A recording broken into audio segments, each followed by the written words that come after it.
I'm sure you know what this video is going to be about. We got the Sixers hat. We got the OG Trust the Process Embiid shirt. I mean, it's the softest shirt of all time. The thread count on this bad boy has got to be crazy. It's got to be crazy. Like and subscribe to the video. Subscribe to the channel. Just join the family. All right, we're pushing out like 5 videos a week right now on NBA content. It's the off season. This is the moment I live for. This is the moment this is why I'm a fan. This is why I'm a Sixers fan. It's the off season. Every team can win it next year except the Knicks. How fun is that? All right. This video is easy. All right, you can tell by the thumbnail, the title. This is going to be 5 prospects the Sixers should have their eye on for the first round in the NBA draft coming up, barring that they don't trade the pick for, my man Buddy Hield, my Bohemian man Buddy Hield. Love that dude. Love that dude. His lisp is hilarious. Anyway, so we're going to jump right into it. All right. Number 5, coming in strong. This is what I think they should do above anything. This is my number 1 prospect for the Sixers this year. All right. Tyrel Terry. We're going to have some cool graphic. Show the people that. Tyrel Terry, all right? He's a guard from Stanford. He's about 6'2", 180, 20 years old. He just had a sophomore season at Pac-12 Stanford. The kid is nice, all right? The kid is nice, and he has upside, and I think he will be available at 21. So they don't need to trade up. They don't need to trade down. At 89% right there is promising. It's inspiring. It's motivating. It's beautiful because that means the kid can shoot. The kid has a nice form. You know what I mean? He's gonna translate his game into the NBA, and he is a 3-and-D menace. The dude is a nasty shooter. I think he will be the best shooter available at 21. I think he is the perfect fit for the Philadelphia 76ers above anything. I just think he's nice. He's long. He has a crazy wingspan. He is just a talented kid. That spot up is lethal. He's going to be the best spot up shooter available at 21, and he makes his own shot. He creates his own shot with the best of them in the entire draft. So I'm looking forward to that. Hopefully we can bring Tyrel Terry to the team if we stay at 21.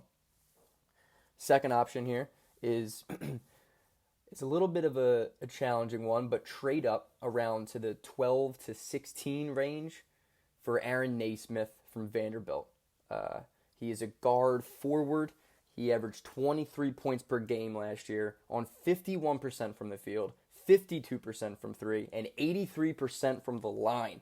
Granted, it was in 14 games at Vanderbilt until he got hurt, but this kid is legit. He is the hands-down best shooter in this draft. He is a similar build, shot, and just kind of game to Klay Thompson as it was in college. I'm not saying he's going to be Klay Thompson, but I'm saying that is an understandable ceiling for this kid. He's 6'6", 213. He has similar size to Klay. He has the most beautiful jump shot I've seen from a prospect in a minute, in a long time. This kid is nice. He has a really good body on him, but the only thing is we're going to have to trade up because there's no shot this kid's available at 21.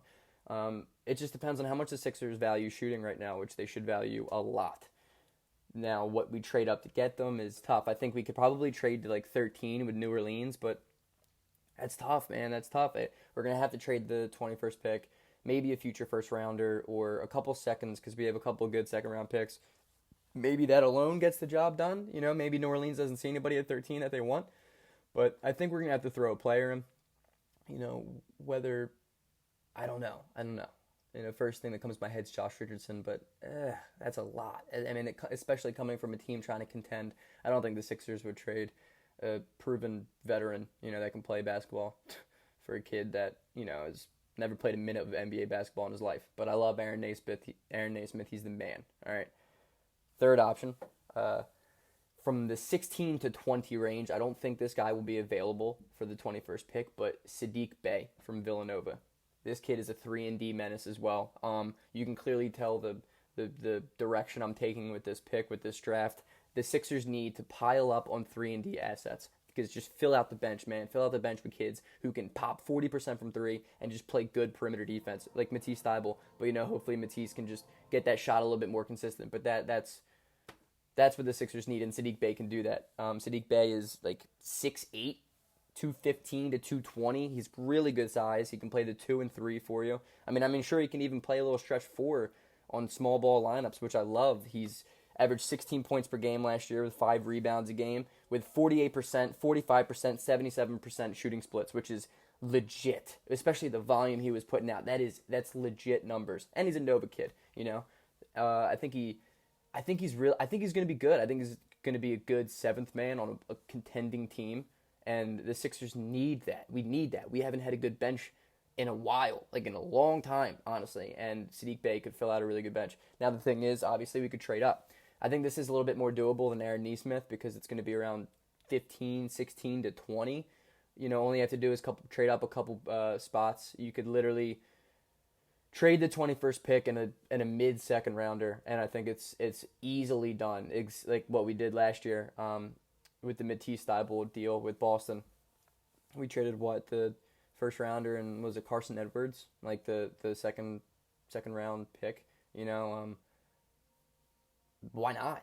Carson Edwards hasn't done anything for Boston. I think that was a great deal that people were pissed at the time, but it was awesome. I love that move because Matisse Thybulle is a 3-and-D dude. That was a good first step in this direction. I think Sidney Bay is a legit shooter. I think he's a legit spot-up guy. You can just run off screens and just trust to play good defense. He's not going to have the ball in his hands too much. He's not going to need to create his own shot, but we don't need him to do that. We have Ben Simmons. We have Tobias Harris. We have people who are going to be dominating the perimeter with dribbling, So Siddiq Bey, 16, 15 range to 20.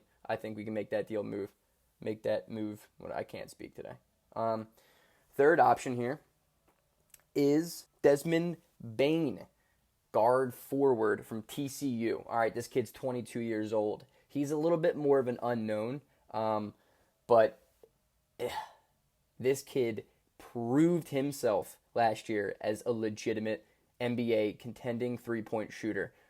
He averaged 17 points per game on 6 rebounds, 45% from the field, 44% from 3 on 6.5 attempts a game.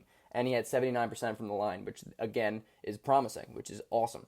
He's 6'6", he's 215. This kid is a 3-and-D prospect. This kid has proven to be a good shooter, and I think he will be available at 21. I can almost be certain that he will be available at 21, unless, before the mock drafts start coming out later before the draft and he starts rising. I think he'll be available at 21. He's a good ball player. He played in a really good conference. He got a lot of minutes, and he flew under the radar, but he is a legitimate shooter, and he can play perimeter defense. He can probably guard, 3 positions and give you buckets when needed. You can throw him, on the perimeter and he can run baseline. He can look for threes, and he's just going to spread the floor out for Ben Simmons. At the end of the day, this is all it is. Spread the floor out for Ben Simmons. And the last option, this is, last resort for the Sixers if they want to keep this pick, if they can't get Buddy, and if everyone else is gone. I would say trade the pick back. Trade back a couple spots, maybe to the end of the first round. Even maybe early in the second, but I don't think it'll be available for Trey Jones. Okay? Trey Jones, obviously, Duke point guard. Averaged 16 points, 6 assists, 4 rebounds a game last year, 42% from the field, 36% from 3, and 77% from the free throw line. Look, he's not as great of a shooter, but he is a playmaker. He's a dribbling playmaker, which the Sixers didn't have last year. The Sixers didn't have a guy who could create plays when Ben was playing the 4, or when even Ben was off the court. They tried throwing Josh Richardson at the 1. That didn't work. It didn't work. At times it would look okay, but then it didn't. He wasn't a true point guard. He's not really that great of a combo guard. Trey Jones off the bench could be a Monty Morris type player. I like him. I don't like Duke, but I like Trey Jones. I think Trey Jones could bring the Sixers some good playmaking off the bench.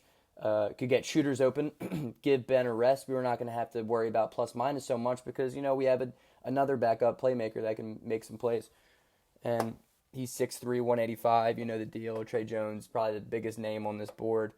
Hey, like and subscribe to the video. I'm going to try to keep all my videos, for the most part, under 10 minutes. Seems like you guys like that the most.